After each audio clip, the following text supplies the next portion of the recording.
Hello et bienvenue dans une nouvelle vidéo. Aujourd'hui on se retrouve pour notre Would I Buy It hebdomadaire.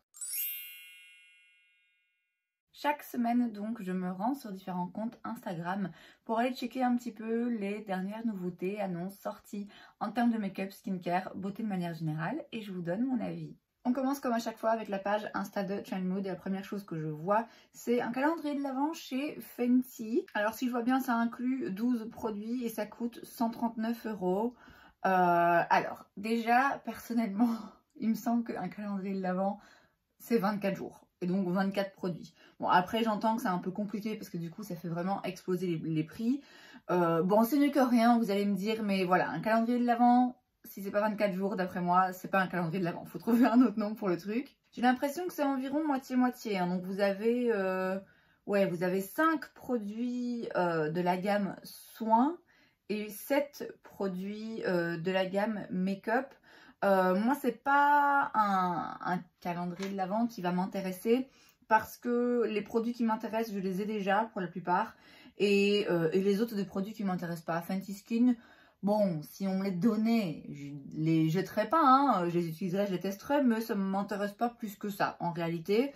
Après si vous avez envie de tester plein de produits de la marque ou si vous êtes fan et que vous voulez avoir le plus de produits possible, financièrement je pense qu'on s'y retrouve parce que ça revient à 10 € le produit mais non pour moi ça vaut pas le coup. Chez KVD ensuite on a les Dazzle Gel Hyper Metallic Eyeshadow. Ce sont donc des fards à paupières crémeux métalliques. On en a un vert, un bleu, un mauve et ils sont un petit peu pas complètement duochrome mais voilà on voit qu'il y a différents reflets. Ça coûte, il n'y a pas le prix, j'imagine que c'est pas donné parce que KVD c'est pas une marque qui est forcément bon marché.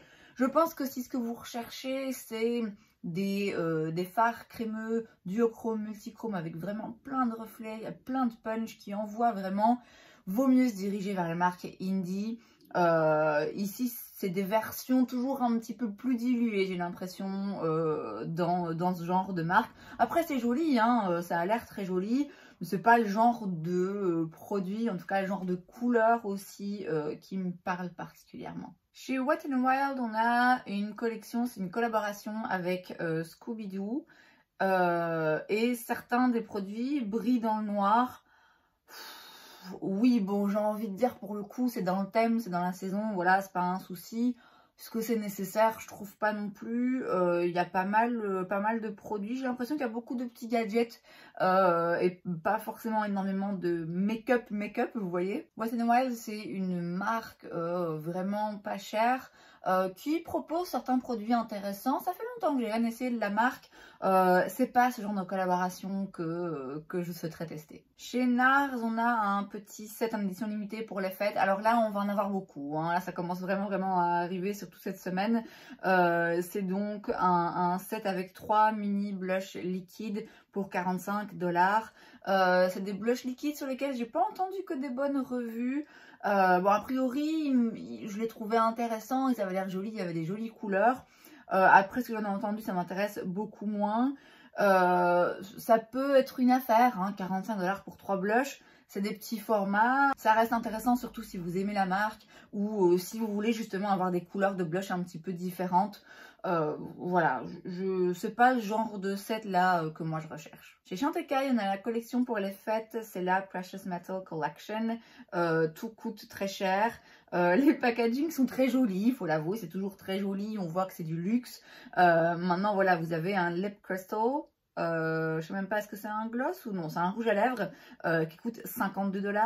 Vous avez le Precious Gold Illuminating Powder, autrement dit une poudre qui illumine le teint pour 102 $. On va s'arrêter là. C'est cher, c'est vraiment très cher, mais Chantecaille c'est connu pour être très cher. La marque m'a jamais vraiment intéressée, ne fût-ce qu'à cause des prix. Je pense savoir qu'ils font des jolis produits, qu'ils ont des textures très jolies, très luxe, encore une fois. Mais non, c'est pas mon genre de make-up. Chez Olendzai, on a une collaboration avec Angelica Nyqvist, qui est une youtubeuse beauté. C'est la Halloween Collection, c'est en édition limitée. Il y a 2 palettes, il y a aussi des produits pour les lèvres, mais moi c'est surtout les palettes qui m'ont intéressée. Chaque palette coûte 43,90 $. Alors il y en a une avec quelques fards bleus, mais quand on voit les swatchs, c'est pas... Oui, il y a quelques touches de bleu, mais ça va, ça prend pas non plus le dessus. Et il y en a une avec un petit peu plus de vert et orangé. Alors, elles m'intéressent un petit peu toutes les deux parce que j'ai testé une palette de chez Ollenzai et je trouve leur formulation, que ce soit les mats, les lumineux, les différentes textures, les différents métalliques, enfin vraiment, vraiment, vraiment des palettes extraordinaires. Après, je dois bien avouer que... Est-ce que je les mettrais forcément beaucoup? J'en sais rien. Je pense que prendre les deux, c'est peut-être pas utile. Je dirais sans doute que si je devais en choisir une, bah du coup je prendrais celle où il y a un peu plus de vert et d'orangé. C'est plus des couleurs qui me conviennent que celle où il y a du bleu et du mauve un petit peu foncé. Elle me parle, hein, elle me donne grave envie. Je sais pas si c'est encore disponible au moment où je vous filme cette vidéo. Ça fait quelques jours qu'elle est sortie, cette collection. Je me tâte. Si je réfléchis trop, peut-être que du coup, il n'y en aura plus. Ça fait un moment que j'ai pas acheté de palette. Enfin, un moment, on se comprend. Mais c'est vrai que ces derniers temps, j'ai été plutôt axée sur l'achat de beaucoup de blush, de produits teints et un petit peu moins les palettes. Et là, aujourd'hui, j'ai fait un look un petit peu plus extravagant et où j'ai vraiment pris le temps de travailler les fards. Mais c'est vrai que sinon, ces derniers temps, ça m'a un petit peu moins parlé et je voudrais bien y retourner parce que je me rends compte que... ça me manque en fait. J'aime vraiment beaucoup ça de passer 30 minutes à faire un look sur mes paupières et ouais, je me dis que ce serait peut-être l'occasion du coup, ce genre de palette, de pouvoir réutiliser un petit peu plus de fard à paupières et faire des looks un petit peu plus travaillés, un petit peu plus spéciaux. Et là, il y a vraiment des teintes spéciales. Donc ouais, bref, tout ça pour dire que je me tâte, qu'il est possible que je la prenne. Il est aussi possible qu'au moment où je vous parle, elle soit déjà plus disponible. Mais je trouve que c'est vraiment une jolie collection, ça a du sens. C'est des très jolies harmonies de couleurs et je suis assez fan globalement. Chez Farsali, on a un nouveau produit, c'est le Novelty No.1 Luminous Peptide Serum. C'est donc un sérum.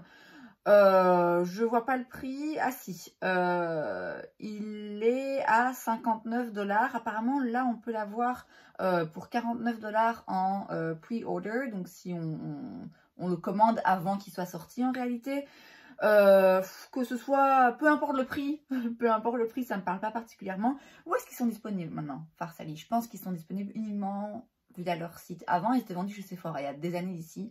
Et puis, ils se sont retirés du marché. Et puis là, ils ont relancé leurs produits, mais en changeant les formulations et en changeant un petit peu leur façon de faire aussi, leur approche marketing. C'était assez malin de leur part et j'ai bien aimé suivre un petit peu le développement du truc là, mais... ouais, là, ça me parle pas plus que ça. Chez Colourpop, on a une nouvelle collection, c'est la 1111. On a donc une palette de fard à paupières. Ensuite, on a 3 blushs. Un qui a l'air un petit peu plus peps, mais les autres assez nude, très naturel, très joli, très soft. On a aussi des rouges à lèvres et des fards à paupières en stick. La palette est jolie. Bon alors c'est pas une harmonie de couleurs révolutionnaire, mais c'est joli. Il y a des lumineux là qui ont l'air pas mal. Il y a pas mal de teintes neutres, faciles à utiliser, faciles à incorporer dans n'importe quel look. Les blushs vraiment sont assez jolis. Ils m'intriguent un peu. Comme à chaque fois avec Colourpop, c'est des prix assez abordables, mais comme à chaque fois avec Colourpop, pour moi, ça inclut des taxes, des douanes potentiellement assez élevées. Donc voilà, je prends pas le risque. Si je venais à passer commande bientôt, je dis pas qu'il y a peut-être pas un de ces petits blushs là qui me dirait bien, surtout pour l'hiver parce que là ce sera encore un petit peu trop clair par rapport à ma carnation, mais c'est joli, après c'est un peu vu et revu hein, mais c'est joli. Alors chez Danessa Myricks on a un petit set pour les fêtes également. Et ça contient une nouvelle teinte en fait dans ces blushs. Donc ces blushs dont j'ai déjà entendu parler, qui me tentent bien aussi. Je voudrais bien les essayer, mais bon là j'essaie de me calmer avec les blushs. Donc là c'est une teinte rose vraiment très flash. Et en fait dans le petit kit vous avez ce blush. ainsi qu'un petit format du Yummy Skin Blurring Balm Powder dans la teinte universelle. Donc c'est cette espèce de baume qu'on peut utiliser en primer, qui peut utiliser de plein de façons différentes, qui me rend très très curieuse aussi depuis un moment, mais j'en entends des revues tellement mitigées. Je suis curieuse et en même temps j'ai l'impression que je vais acheter un truc qui va pas fonctionner pour moi. Donc c'est vrai, ce genre de petit set, ce serait l'occasion de le tester. Je vois pas le prix. Et comme j'ai dit, j'ai aussi envie de tester le blush. Ce qui me chagrine un peu, c'est que le set soit disponible avec 7 teintes de blush, qui est un très joli rose, qui m'irait très bien aujourd'hui. C'est des couleurs qu'on a beaucoup vues récemment, mais je trouve que là, c'est peut-être un rien en retard, en fait. J'aurais préféré voir cette couleur il y a 2 mois d'ici. Là... Ouais, à voir si le petit set là sort avec une autre teinte de blush, peut-être un petit peu plus neutre. Mais en soi, ça peut être intéressant, même si là, je vois pas le prix. Bon, c'est l'occasion de tester des nouveaux produits d'Anessa Myricks. Chez Dyson, on n'a pas des nouveaux produits, hein, toujours les mêmes que d'habitude. Là, leur sèche-cheveux qui coûte un pont, c'est juste une nouvelle couleur. Voilà. Ils en ont déjà sorti une nouvelle couleur... Bah, c'était là il n'y a pas longtemps, hein. Je suis avec Sandrine, donc voilà, ça sert à rien, ça ne m'intéresse pas. Chez Hard Candy, on a une collection en collaboration avec Mercredi. C'est vrai, il n'y avait personne qui avait encore sorti de collaboration avec la série Mercredi. Ou alors j'ai loupé, ou alors c'était tellement longtemps qu'on a déjà oublié.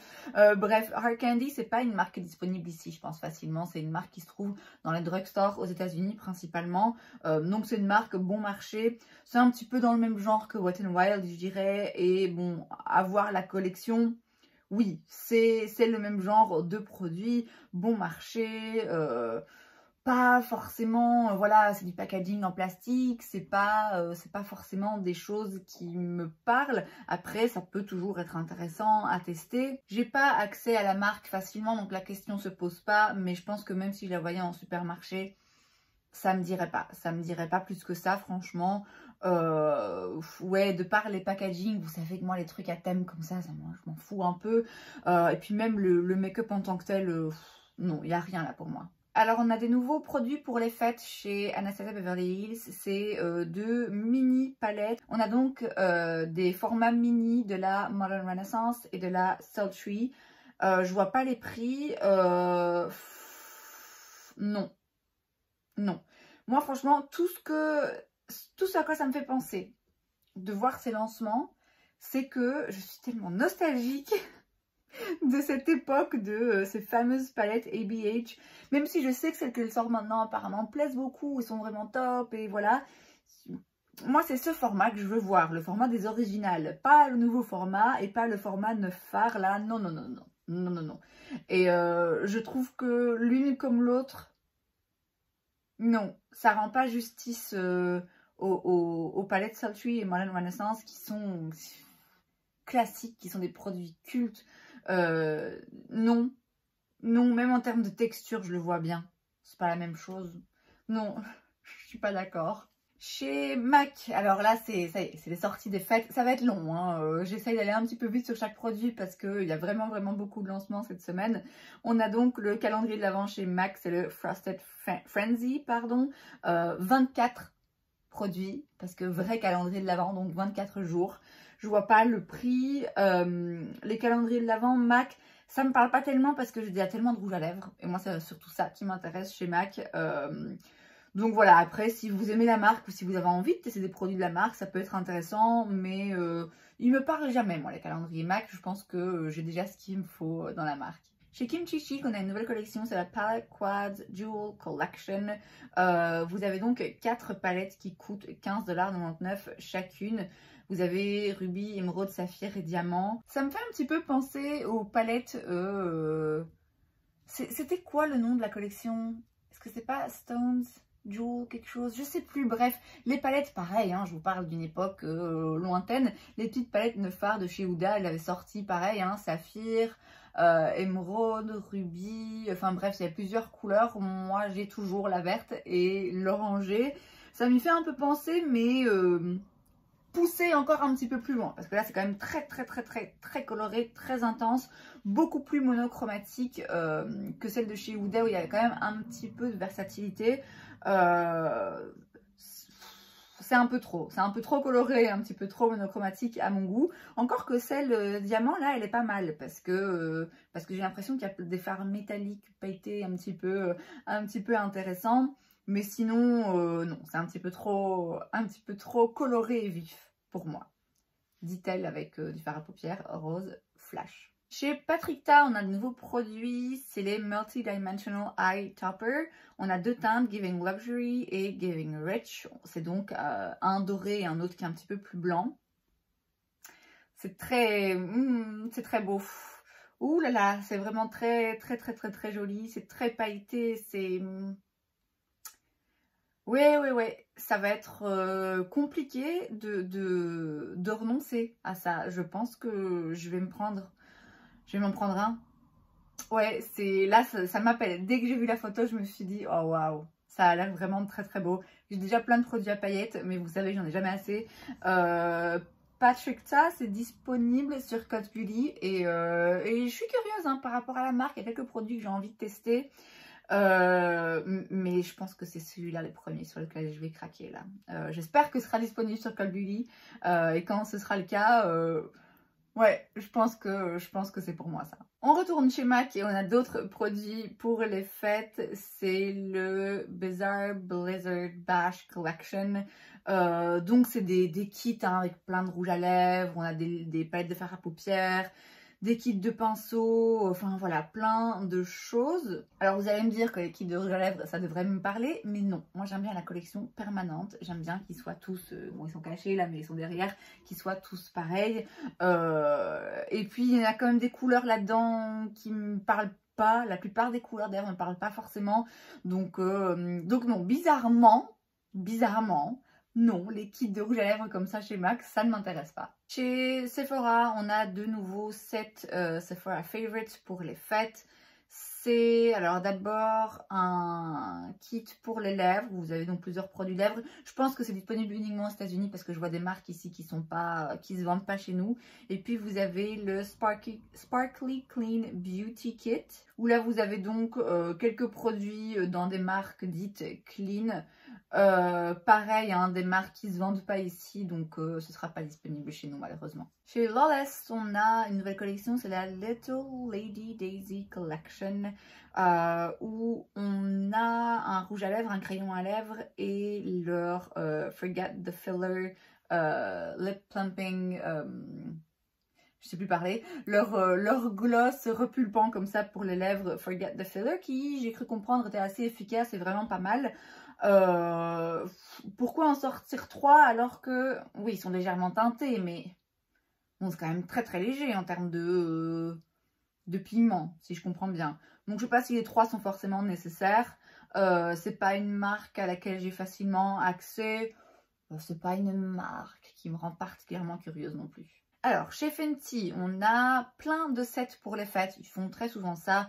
On a tout d'abord un petit trio de leur gloss pour 42 $.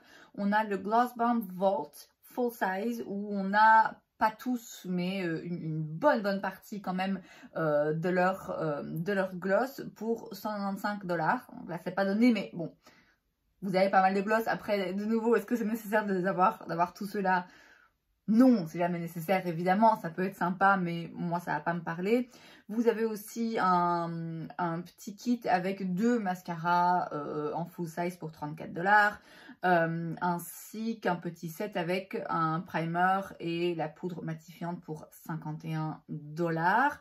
Et on a ensuite, il y a un autre post un petit peu plus loin où on nous parle d'autres petits kits. Ah oui, c'est le même. Donc en fait, c'est toujours le Vault là où on a donc 10 gloss.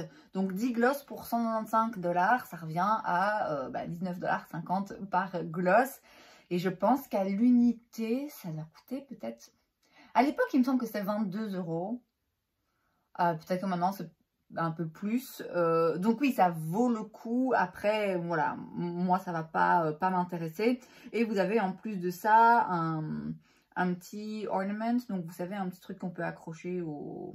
Une petite décoration de sapin, quoi. Un petit truc comme ça pour les fêtes. Vous avez donc de nouveau un gloss en édition limitée dans la teinte Crystal. C'est intéressant, hein, ce genre de kit, si vous voulez découvrir la marque ou si vous en êtes vraiment hyper fan. En ce qui me concerne, je suis fan de la marque, mais j'ai déjà beaucoup de produits de chez Fenty. Donc, ça me parle pas particulièrement. Après, à voir, hein, peut-être que du coup, dans 4 mois, quand ce sera soldé, il y aura l'un ou l'autre kit qui pourra éventuellement m'intéresser. Mais là, comme ça, non.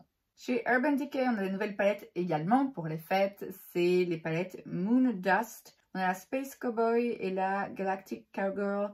Alors, est-ce que quoi, c'est des fards à paupières? Oui, c'est des fards à paupières. Hyper pailletés, donc, on le voit. C'est joli, c'est joli. Space Cowboy, c'est une teinte de leur phare mono très connue, assez classique aussi, que j'ai déjà failli acheter quelques fois. Et donc ces palettes, elles coûtent 57 $ canadiens. Je sais pas combien ça peut faire. C'est moins en dollars, du coup, en dollars américains, et donc moins en euros aussi. Je connais pas la conversion, donc je sais pas vraiment combien ça revient. Ça me paraît un peu cher quand même pour une petite palette comme ça avec 4 fards pailletés. Après, c'est joli. C'est joli. Et le packaging, le packaging est très beau aussi. Mais ouais, je vais pas non plus me démener pour trouver ces produits Urban Decay qui sont un peu compliqués parfois à trouver ici. Ouais, à voir. Mais là, comme ça, sans plus. Chez Glamlight, on a pour Halloween une collaboration avec Ghostface. C'est le masque là dans Scream. Vous avez donc un kit pour les lèvres pour 15 $, un miroir pour 26 $ et une palette pour 32 $. Une palette très dark, très smoky. C'est intéressant hein, d'avoir des palettes comme ça et je trouve que c'est là où les marques un petit peu plus indie peuvent vraiment avoir un petit peu le dessus parce qu'elles vont proposer des harmonies de couleurs qui vont clairement pas parler au grand public mais qui du coup justement sortent un petit peu de l'ordinaire et de ce qu'on voit dans les magasins habituellement. Donc c'est intéressant. Je trouve ça bien de proposer ce genre de palette pour ceux que ça intéresse. Moi, c'est pas le genre de palette qui m'intéresse pour le coup, mais c'est intéressant quand même. On passe sur la page Insta de Point Click Vibes et on a chez CoverGirl un nouveau produit, c'est des fards à paupières liquides pailletés en collaboration avec Kelsey Ballerini. Je ne sais pas qui c'est, j'imagine que c'est une youtubeuse beauté, mais allez savoir. Ils coûtent 12,99 $ chaque. C'est joli, hein, ce genre de produit que j'aime bien, hyper pailleté. CoverGirl, pareil, c'est une marque drugstore américaine qui me semble pas si facilement disponible que ça ici, j'ai pas l'impression. Du coup, c'est une marque dont j'ai testé qu'un seul produit, je pense, la poudre, que j'aime beaucoup, hein, la poudre Advanced Radiance, qui est vraiment incroyable, d'ailleurs je l'ai toujours. Après 13 balles pour un produit comme ça, CoverGirl, ouais. Je pense que pour le même prix, on peut aller vers des marques indie et avoir des paillettes un petit peu plus intenses ou on peut dépenser un petit peu plus d'argent et avoir des produits un petit peu plus luxueux, un petit peu plus jolis, un petit peu plus fins. Donc non, ça me parle pas particulièrement. Chez Revolution Beauty, on a une nouvelle collection pour les fêtes. C'est évidemment une collaboration, hein, faut pas croire qu'ils vont nous sortir une collection seule. C'est donc une collaboration avec Shrek et le bonhomme en pain d'épices là.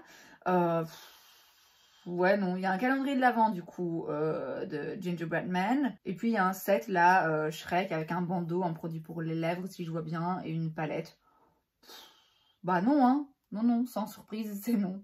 On a une collaboration chez Essence avec Emily in Paris. Donc toujours série à la con là. Ça fait deux là en 2 semaines. Je sais pas si quoi ils vont ressortir une nouvelle saison et du coup c'est le moment. Je la regarde pas cette fois-ci, hein, je vous jure, moi je peux plus me forcer. Bref, voilà, c'est pas, ça fait un peu cheap, hein. La palette avec la tour Eiffel qui sort là, ça fait très bricolage en carton. Ce genre de collection dans les magasins Kruidvat dans lesquels je vais, moi, on les voit pas forcément. Et franchement, je l'ai dit, hein, par principe, c'est non. Dans la marque Sugar Drizzle, que je ne connais pas, on a une nouvelle palette, c'est la Sea Siren Palette pour 48 $. On a 12 fards. Je la montre parce que c'est vraiment particulier comme harmonie de couleurs. il y a peu de mat, c'est que des colorés et vous avez beaucoup de fards pailletés duochrome, multichrome dans des teintes bien flash. Je trouve ça intéressant comme harmonie de couleurs, tout comme je disais par rapport à la palette de chez Glamlight. C'est vraiment des palettes qui vont pas parler à grand monde, mais qui du coup vont être très très utiles pour ceux qui cherchent ce genre de look, ce genre de couleur. C'est quand même une chose qu'on doit apprécier hein, dans le développement des marques de make-up de ces dernières années. C'est que, bon, marques de célébrité mises à part, on a le développement de marques qui proposent des produits pour un public vraiment bien ciblé, bien particulier, qui avant bah, voilà, devait se contenter de ce qu'il y avait des palettes nude de chez Sephora qui, bon voilà, ne parlent pas forcément à tout le monde. Moi en l'occurrence, ce genre de palette, même si là c'est joli et ça attire le regard, je sais que j'en aurai une utilisation très limitée. Mais je trouve ça intéressant d'en parler quand même parce que je trouve que ça change. Chez Bobbi Brown, on a des palettes pour le teint pour les fêtes qui coûtent 62 $. Très joli packaging, très joli produit hein, chez Bobbi Brown. 62 $ pour 3 produits teints dans la marque, ma foi c'est une affaire. Après, moi, les palettes pour le teint, j'ai toujours un petit peu du mal.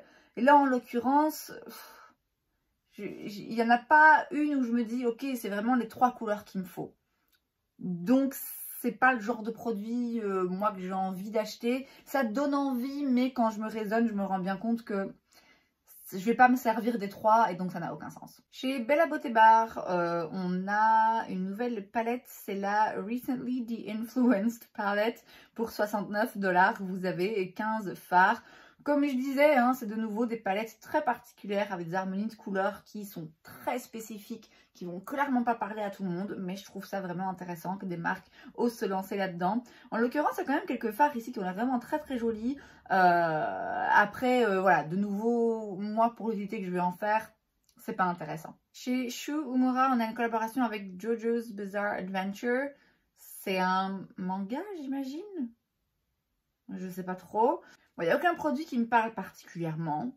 Vous savez, ce genre de collection où du coup le packaging est assorti à un... Voilà, c'est pas mon genre de truc. Je connais même pas la série, le manga, le dessin animé, j'en sais rien. Mais en fait, ce qui m'étonne, c'est que Shu Uemura, j'ai l'impression que c'est une marque un petit peu plus high-end, un petit peu plus luxueuse. Il me semble que c'est pas mal d'accessoires aussi qui faisaient, qui étaient réputés des pinceaux. Pourquoi j'ai ça en tête? Bref. Dans mon esprit, Shu Uemura, c'est quand même une marque un petit peu plus haut de gamme. Et là, je retrouve pas le côté haut de gamme d'un packaging. Hein. Les trucs avec la chaîne là, ça fait quand même un petit peu cheap. Maintenant, peut-être que je me trompe hein, et qu'en fait, c'est mon idée de base qui est erronée et que Shu Uemura, c'est une marque comme une autre. Mais dans ma tête, c'était un petit peu plus luxueux, un petit peu plus élégant. Bon, quoi qu'il en soit, il n'y a rien qui m'intéresse ici. Chez Little Cosmetics, on a une nouvelle collection, c'est la 2UP Collection, c'est la suite donc de la 1UP Collection qui était autour des jeux vidéo. Hein. On a donc des liners, des duos de liners, vous savez, qui s'activent avec l'eau. On a aussi des petits stickers pour les ongles et des petits brillants pour la peau. On a surtout une palette qui coûte 45 € avec 10 teintes. Et alors, c'est non et c'est dommage. Parce que c'est une harmonie de couleurs particulière qui a l'air intéressante. Quand je vois les swatchs tous ensemble de la palette, je me dis tiens, c'est une petite palette fun avec 10 teintes un petit peu spéciales qu'on ne retrouve pas forcément ailleurs. Mais moi, le packaging, c'est hors de question. Avoir une palette comme ça, avec juste 10 fards dedans, disposés de cette façon, avec la couleur juste autour des fards, non. Là, pour moi, en termes de packaging, c'est un loupé, un loupé complet. Je trouve que ça fait perdre de vue la palette en elle-même, quoi. Les teintes ont l'air vraiment intéressantes, mais le packaging, moi, il m'a perdu complet. Et c'est donc tout pour cette vidéo, j'espère que ça vous a plu. Si c'est le cas, n'hésitez pas à laisser un like. Vous pouvez aussi vous abonner à ma chaîne parce que c'est gratuit, donc pourquoi pas. Et moi, je vous vois la prochaine fois. Bye!